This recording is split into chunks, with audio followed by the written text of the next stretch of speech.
رضی اللہ عنہ سے روایت ہے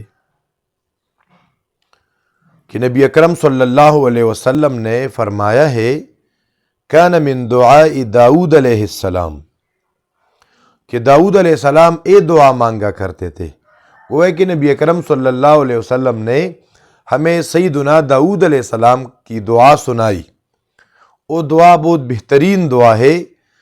اللہم انی اسألک حبک وحب من یحبک والعمل الذی یبلغنی حبک اللہم اجعل حبک احب الی من نفسی واہلی ومن الماء البارد۔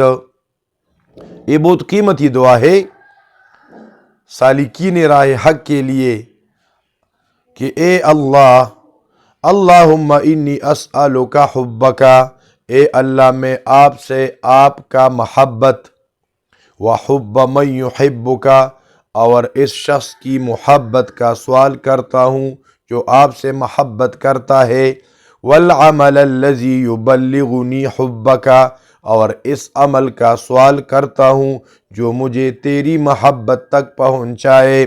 اللہم اجعل حبک احب الی من نفسی و اہلی ومن الماء البارد، اے اللہ اپنی محبت میری جان اور میرے اہل خانہ اور ٹھنڈے پانی سے بھی زیادہ پسندیدہ بنا دے۔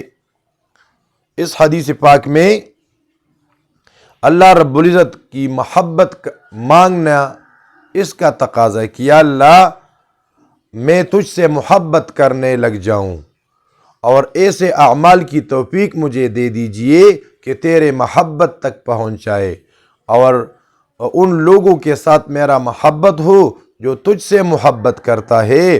پیاسا چاہے جیسے آب سرد کو، پیاسا چاہے جیسے آب سرد کو، تیری پیاس اس سے بھی بڑھ کر مجھ کو ہو، کہ اللہ مجھے ہر چیز سے زیادہ پیاس تیری محبت کا ہو۔ تو ہم اس دعا کو بھی معمول بنائے، اللہم انی اسألک حبک وحب من یحبک والعمل الذی یبلغنی حبک اللہم اجعل حبک احب الی من نفسی واہلی ومن الماء البارد۔